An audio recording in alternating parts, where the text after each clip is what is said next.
Let's say that the needle is broken and we have to replace it.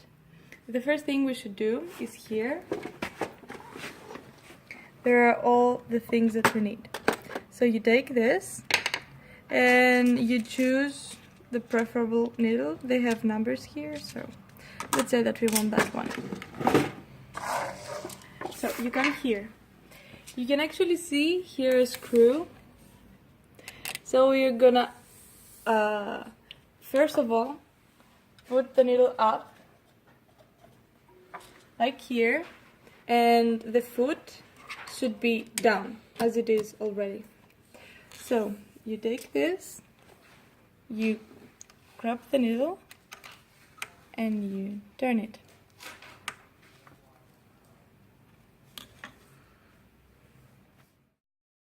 And then you get a new one. Say that this is your new needle. All the needles have a path, like now you cannot see it, but there is a path right here, and that path should look at that side. Always at that side. So you see the needle, you turn it to that side, and you put it in here. Okay, pay attention that that path looks there, on the left.